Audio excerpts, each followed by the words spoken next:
ወዮ የእስራኤልም ንጉሥ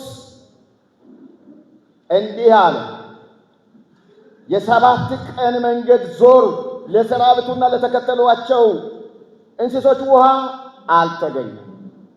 የእስራኤልም ንጉሥ ወዮ እግዚአብሔር በሞዓብ እጅ አሳልፎ ይሰጣቸው ዘንድ እነዚህን ሦስቱን ነገሥታት ጠርቶአልና ወዮ አለ። ኢዮሳፍጥም በእርሱ እግዚአብሔርን የምንጠይቅበት የእግዚአብሔር ነቢይ በዚህ አይገኝምን አለ። ከእስራኤልም ንጉሥ ባሪያዎች አንዱ በኤልሳዕ እጅ ላይ ውሃ ያፈስስ የነበረ የሳፋጥ ልጅ ኤልሳዕ በኤልያስ እጅ ያፈስ ነበረ። ኤልሳዕ እዚህ አለ ብሎ መለሰ። ኢዮሳፍጥም የእግዚአብሔር ቃል በእርሱ ዘንድ ይገኛል አለ። የእስራኤል ንጉሥና ኢዮሳፍጥ የኤዶምያስ ንጉሥም ወደ እርሱ ወረዱ። ኤልሳዕም የእስራኤልን ንጉሥ እኔ ካንተ ጋር ምን አለኝ? ወደ አባቴና ወደ እናቴ ነቢያት ሂድ አለው። የእስራኤልም ንጉሥ አይደለም፣ በሞዓብ እጅ ጥላቸው ዘንድ እግዚአብሔር እነዚህን ሦስት ነገሥታት ጠርቶአል አለ። ኤልሳዕም በፊቱ የቆምሁትን የሰራዊት ጌታ ሕያው እግዚአብሔርን የይሁዳን ንጉሥ ኢዮሳፍጥን ያላፈሪው ቢሆን ኖሮ አንተን ባልተመለከተውና ባላየው ነበር። አሁንም ባለ በገና አምጡልኝ አለ። ባለ በገናም በደረደረ ጊዜ የእግዚአብሔር እጅ መጣችበት፣ እንዲህም አለ፣ እግዚአብሔር እንዲህ ይላል፣ በዚህ ሸለቆ ሁሉ ጉድጓድ ቆፍሩ። እግዚአብሔርም እንዲህ ይላል፣ ነፋስ አታዩ፣ ዝናብም አታዩ፣ ይህ ሸለቆ ግን ውሃ ይሞላል። እናንተም ከብቶቻችሁም እንስሶቻችሁም ትጠጣላችሁ። ይህም በእግዚአብሔር ዓይን ቀላል ነገር ነው። ደግሞም ሞዓባውያንን በእጃችሁ አሳልፎ ይሰጣል።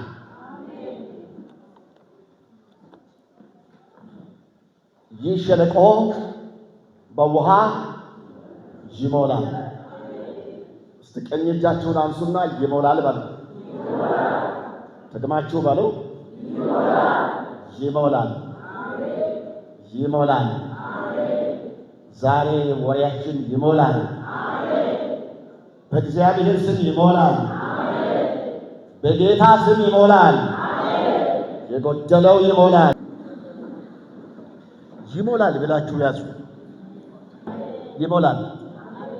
እንዴት እንደሚሞላ ከቃሉ እናያለን። እግዚአብሔር ያደርገዋል። እዚህ ጋር የተነበበው ክፍል የእግዚአብሔርን ቃል በተደጋጋሚ ብዙ ጊዜ ያነበብነው የምናውቀው የእግዚአብሔር ቃል። ዛሬ ይህንን ስብከት የሚሰብከው ዓላማ ዋና ዓላማ ምእምናን ቅዱሳን ጌታን በማመንና በመታዘዝ እንዲቆሙ፣ እያንዳንዱ አማኝ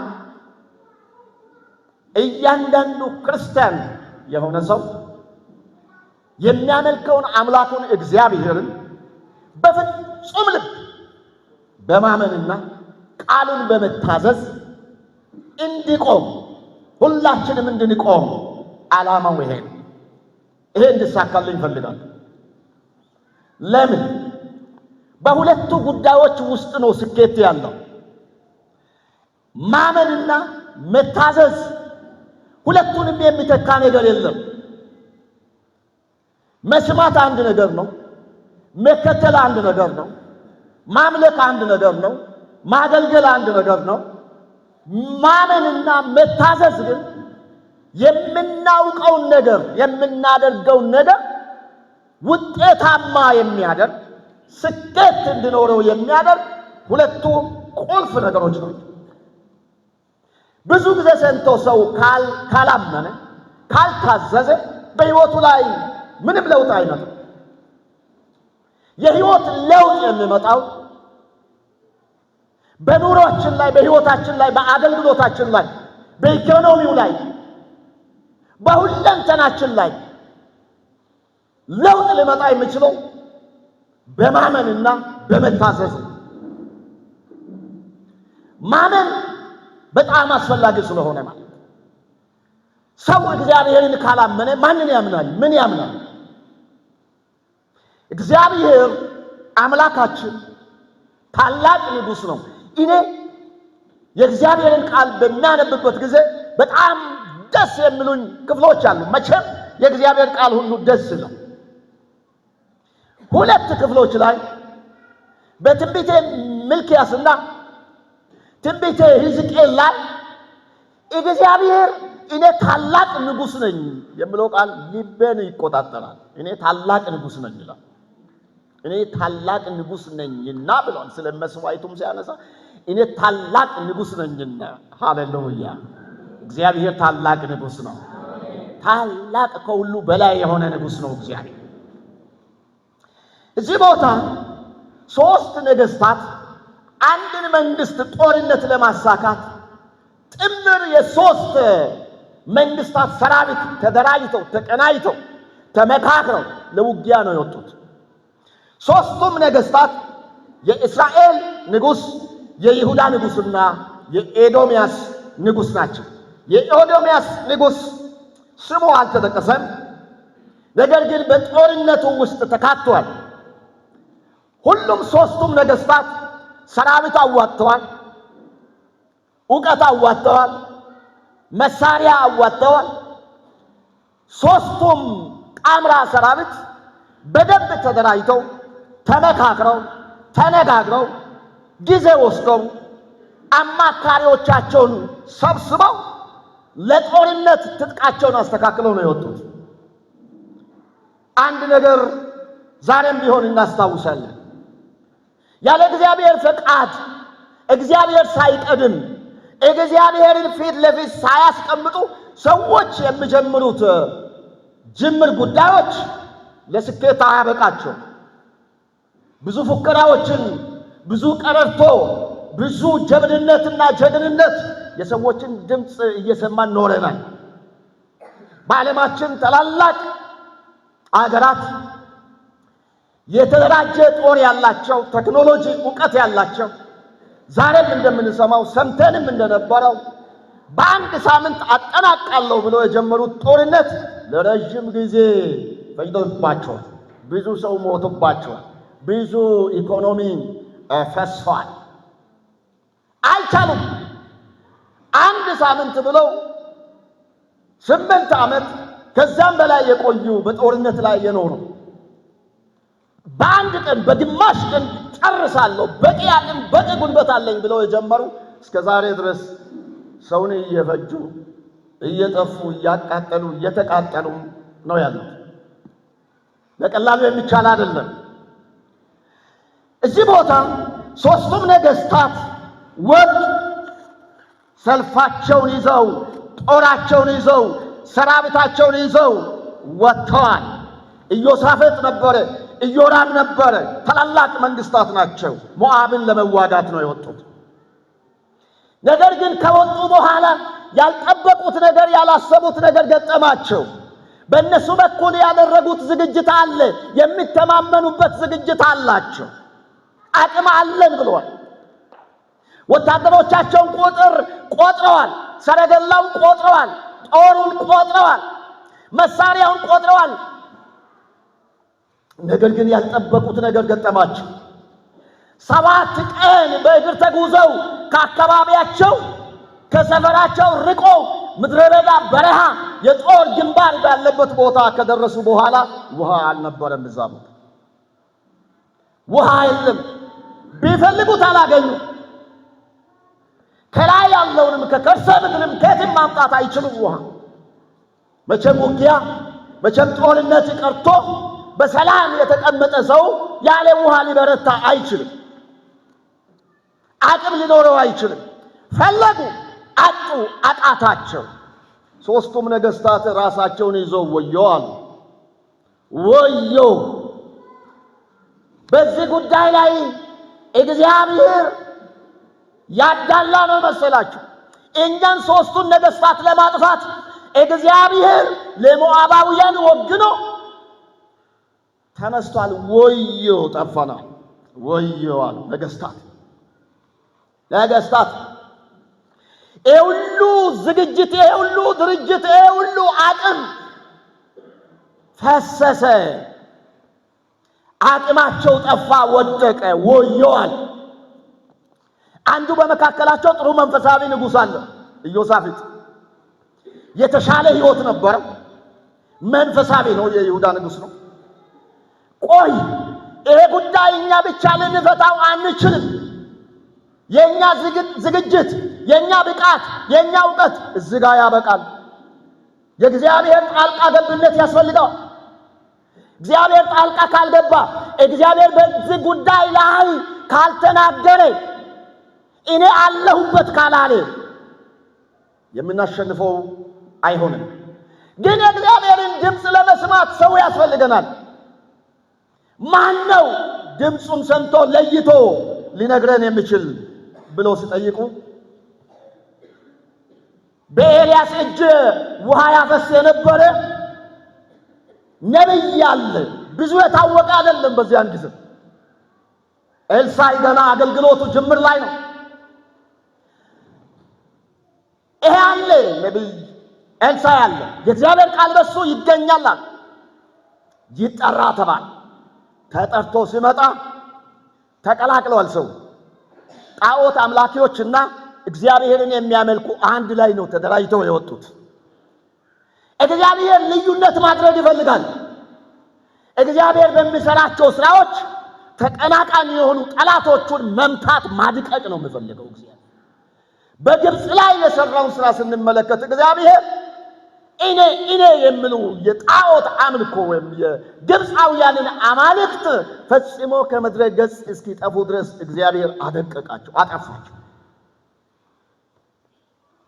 በዚህ ጊዜ እግዚአብሔር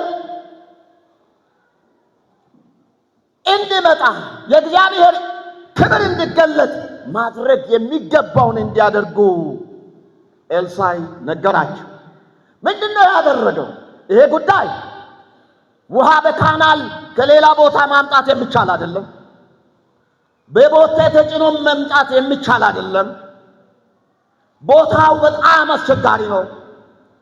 ሸለቆው ደርቋል። ውሃ የለው። ጊዜው በጋ ይሁን ክረምት አይታወቅም። በጣም ከባድ ነው እና የምታደርጉት ምንድነው? ባለ በገና አምጡልኛል። እንዴ በዚህ ሁኔታ፣ በዚህ ጭንቀት፣ ወዮ ባስባለው ጉዳይ ላይ በገና አምጡልኝ። በገና ምንድነው? የአምልኮ መሳሪያ አንዱ ነው። አሁን ሰው ወዴት ሊወስዳቸው ነው? ወደ አምልኮ፣ እግዚአብሔርን እንዲያመልኩ፣ መዝሙር እንዲዘመር፣ ጦሩ መሬት ላይ እንዲቀመጥ፣ መሳሪያው መሬት ላይ እንዲቀመጥ፣ ማንም ትጥቁን ፈቶ ማምለክ አለበት። ለምን? መፍትሄ ሊያመጣ የሚችል ጌታ በሰማይ ነው ያለው። ከምድር መፍትሄ አይመጣም። መፍትሄ የሚመጣው ከሰማይ ነው።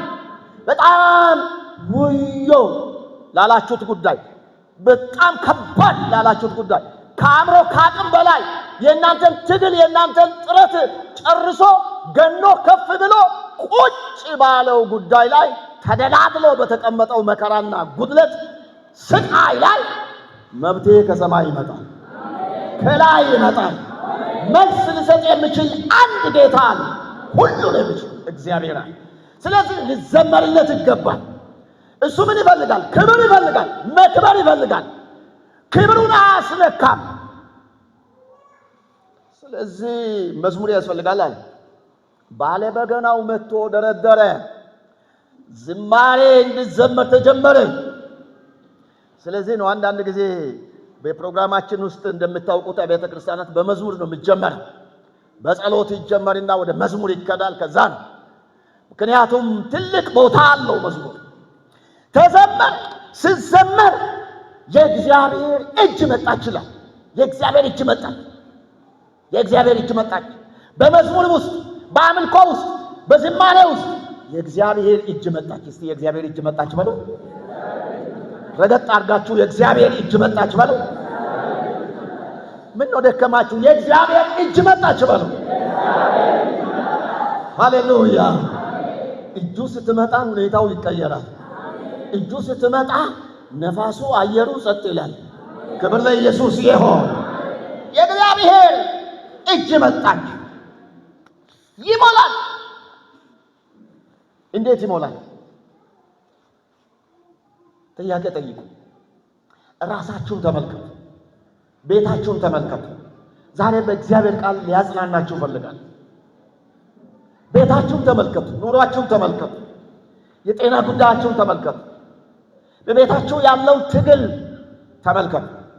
አስቡ። እንደ ባህል አእምሮ ቤታችሁን፣ ህይወታችሁን፣ ኑሯችሁን አስቡ።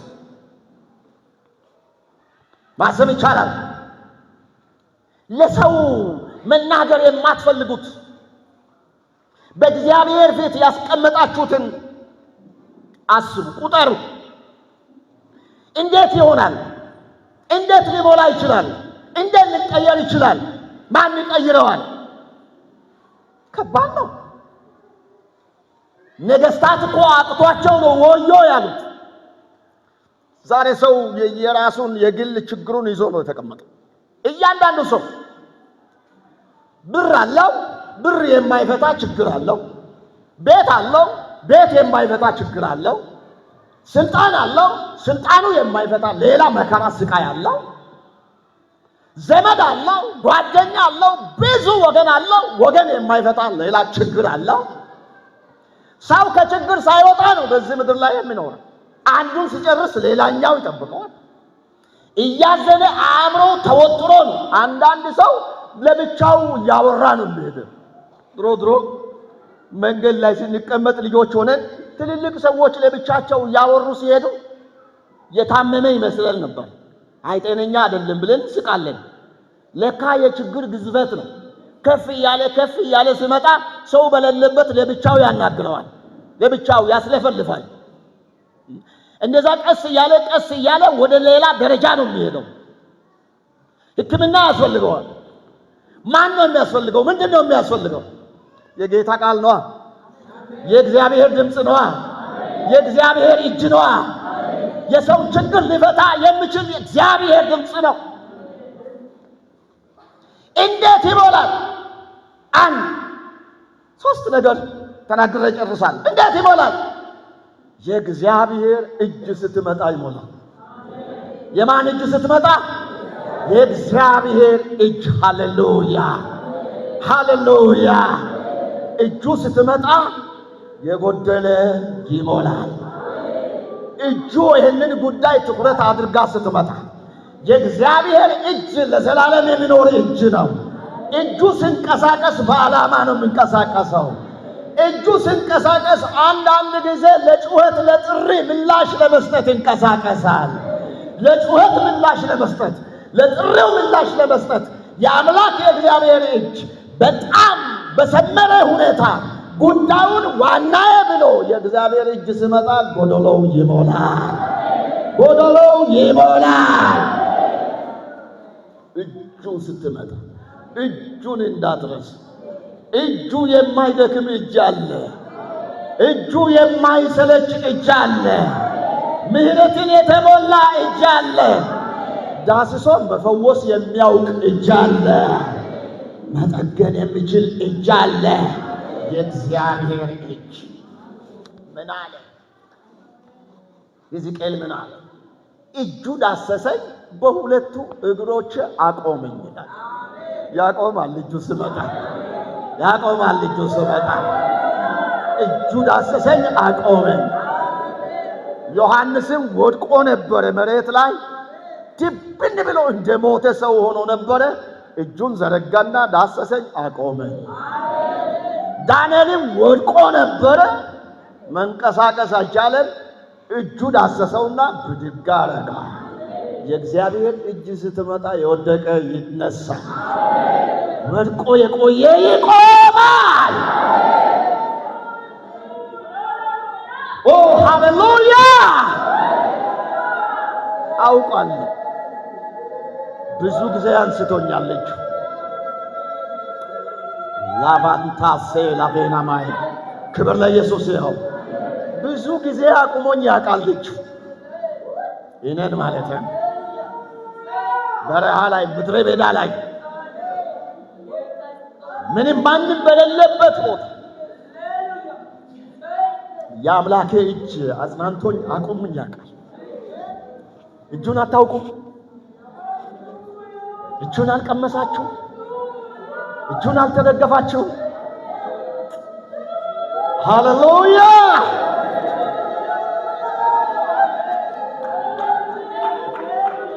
የሚያቀውን እጅ ነው።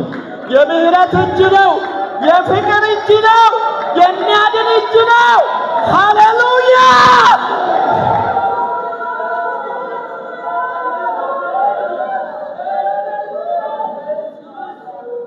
እጁ ያቆማል። የእግዚአብሔር እጅ ስትመጣ ተስፋ የተቆረጠ ጉዳይ፣ ሞተ ተብሎ የተተወ ጉዳይ፣ ሳጥን ውስጥ የገባ መቃብር ውስጥ የገባ ጉዳይ ሕይወት ለብሶ ይቆማል። ሕያው ሆኖ ይቆማል።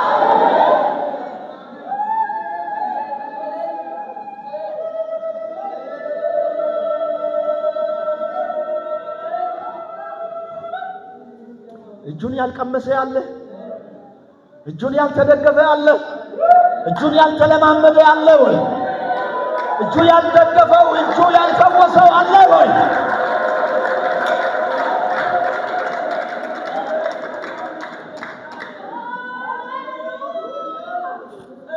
እንዴት ሆኖ ይሞላል? እጁ ስትመጣ የጌታ እጅ፣ የእግዚአብሔር እጅ እንኳን ለእኛና ለመላእክትም ያስፈልጋቸዋል። የእሱ እጅ ስትንቀሳቀስ ወገኖች፣ እጁ ይጠግናል፣ እጁ ይፈውሳል፣ እጁ ይቀባል። አንዳንድ ጊዜ ለውጥ እንፈልጋለን። ለውጥ ግን በየት በኩል እንደሚመጣ ብዙ ጊዜ አናስብ። ጌታዊ ለውጠኝ፣ ጌታዊ ፈውሰኝ፣ ጌታዊ ባርከኝ፣ ጌታዊ ሙላው እንላለን። ይሄ ሁሉ ሊሆን የሚችለው እጁ ስትመጣ ነው። ጌታዊ እጅ ትምጣ በሉ። እጅ በእኔ ላይ ትምጣ፣ እጅ በቤቴ ላይ ትምጣ፣ እጅ በላይ ላይ ትምጣ። በላዩ ላይ የእግዚአብሔር እጅ መጣች። እጁ መጣች። እጁ ስትመጣ ነው ነገር የተቀየረው። እጁ ስትመጣ ነው አካባቢው የተቀየረው። እጁ ስትመጣ ነው ሁሉ ነገር ተለወጠ። መተኪያ የሌለው እጅ ነው የጌታ እጅ። ምንም መተኪያ የለው፣ ምንም መተኪያ የለው። አንዳንድ ጊዜ ማድረግ የሚገባችሁን አድርጋችሁ ታግላችሁ ሲያቅታችሁ በሩን ዘግታችሁ ትተዋላችሁ። በቃ እግዚአብሔር ግን የተዘጋውን ከፍቶ እጁን ይገልጣል። ሃሌሉያ! ሃሌሉያ!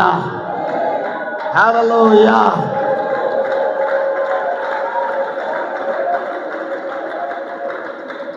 እግዚአብሔር በተለመደው መንገድ ብቻ አይጠበቅም። በተለመደው መንገድ ብቻ የሚጠበቅ አምላክ አይደለም። አራ ብዙ መንገድ አለው። በዚህ ጊዜ ሊመጣ አይችልም አይባልም። በዚህ ሁኔታ እንዴት አቋርጦ ይመጣል? ጨለማ ነው፣ ዝናብ ነው፣ ሩቅ ነው አይባልም።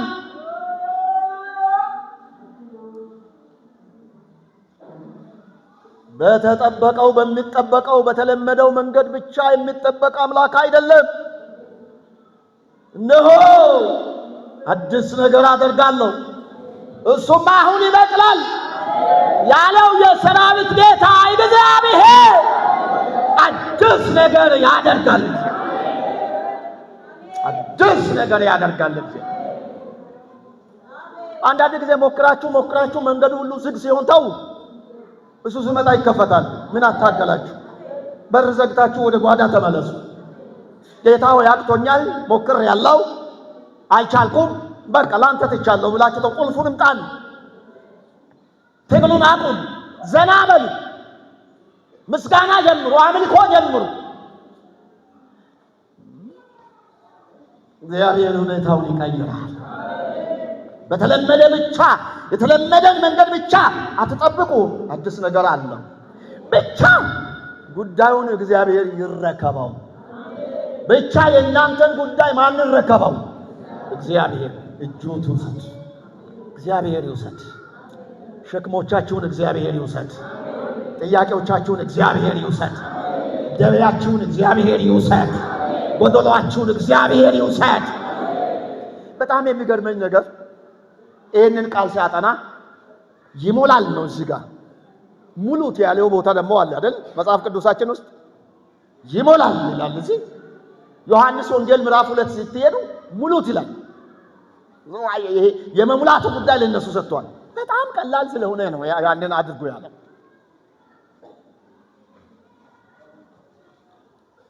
ይሞላል ያለው ቦታ ውሃ የለም። ሙሉት ያለው ቦታ ግን ውሃ አለ፣ ብዙ ውሃ አለ። ያለቀው ምንድነው? ወይን ጠጅ ነው ያለቀው። የተዘጋጁ ጋኖች አሉ። ይሄን ማድረግ ስለሚችሉ ሙሉት አላቸው። እዚህ ጋር ግን ይሞላል። በጣም ከባድ ነው። ወይ ከባድ። የማይቻላችሁን አይሰጥም እግዚአብሔር በእጃችሁ። ሞክረው ብሎ አይሰጥም። እስቲ ሞክሪ ብሎ አይሰጥም። ለእናንተ የማይቻለውን ጉዳይ ለእኛ የማይቻለውን ጉዳይ ጠንቅቆ ያውቃል። ቀደም ብሎ ያውቃል። ጉዳዩን የሰራዊት ጌታ እግዚአብሔር ይውሰደው። ሁለተኛ እግዚአብሔር ቃሉን መናገር ስለጀመረ ይሞላል። እንዴት ይሞላል? ቃሉ ሲመጣ ይሞላል። ቃል የማን ቃል? የሰራዊት ጌታ የእግዚአብሔር ቃል። እኔ ታላቅ ንጉሥ ነኝ ብለዋል አይደል? እሱንም አስታውሱልኝ። እኔ ታላቅ ንጉሥ ነኝ ያለው እግዚአብሔር ቃል ሲናገር ይሞላል። ቃል ሲመጣ ይሞላል። ይሄንን የተረዱ ሰዎች፣ ይሄንን በትክክል ያወቁ ሰዎች ምንድነው ያደረጉት? ጌታ ሆይ አንተ አትቸገር፣ ለመምጣት ለምን ትቸገራለህ? ብቻ ቃልህን ላክ፣ ባሪያዬ ይፈወሳል። ቃልህን ላክ ብላ እንደዚህ የምታመናል እኮ። ማመን ይቻላል እኮ እግዚአብሔርን። ካላመንን ማንን እናምናለን? ስለዚህ የእግዚአብሔር ቃል ሲመጣ አሁን ራሱ ቃል መጥቷል። ወደ አጠገብህ ቃል መጥቷል። ወደ ጆሮህ፣ ወደ ቤትህ፣ ወደ ልብህ ይሞላል። ይሞላል። አራ ይሞላል። ይሞላል። ቃል ይመጣል፣ ይሞላል። ቃሉ ሲመጣ ይሞላል። ሉቃስ 7 ቁጥር 6 እናንተ አንብቡ። እግዚአብሔር በቃሉ ኃይሉን ይገልጣል። እግዚአብሔር በቃሉ ስልጣኑን ይገልጣል። እግዚአብሔር በቃሉ ሲናገር ማንነቱን ይገልጣል። ቃሉ ስልጣን ያለው የባለቤቱን ማንነት እየገለጠ ነው የሚመጣው። የእግዚአብሔር ቃል ደካማ አይደለም። የእግዚአብሔር ቃል መስራት ያቃተው አይደለም፣ ብርቱ ነው። አለቶችን የሚሰነጣጥቅ፣ ተራራን ፈልሶ ከስፍራ እንዲሄድ የሚያደርግ፣ ባህርን ወደ ኋላ እንዲመለስ የሚያደርግ፣ የታወጀብንን ነገር ቀይሮ ለውጥ የሚያመጣ ስልጣን ያለው ቃል ነው የእግዚአብሔር ቃል። ተራ ቃል አይደለም። እዚህ ጋር የተጻፈው ቃል ተራ ቃል አይደለም። ባለቤቱ ታላቅ ንጉሥ ነው፣ ከሁሉ በላይ የሆነ እግዚአብሔር። እሱ ከተናገረ ይሞላል። ለመስማት የእግዚአብሔርን ቃል ለመስማት፣ ድምፁን ለመስማት፣ ለይቶ ለማወቅ ጥረት ማድረግ ያስፈልጋል። ተንበርክኮ መጮህ ያስፈልጋል። ብቻ ቃልን አሰማኝ፣ ብቻ ድምፅን ልስማ፣ ብቻ ተናገረኝ ብሎ ተንበርክኮ መታገል እንጂ ተነስቶ መቧቀስ አይቻልም። አይቻልም። የታወጀብን ነገር የሚሽር ቃል ይመጣል። ምንድነው በእናንተ ዙሪያ የታወጀው? ጠላት ያወጀው፣ ጨርሶ አውጆው ፈራርሞ ጊዜ ቀጠሮ የተያዘለትን ጉዳይ ሊቀይር የእግዚአብሔር ቃል በስልጣን ይመጣል። ወደ ጓዳችሁ ይመጣል። ወደ ስፍራችሁ ይመጣል። ቃሉ ሲመጣ ይሞላል። ሶስተኛ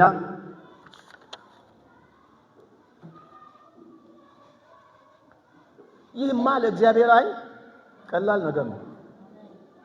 እስቲ ቀላል ነገር ነው በሉ። ይህማ ቀላል ነገር ነው በሉ።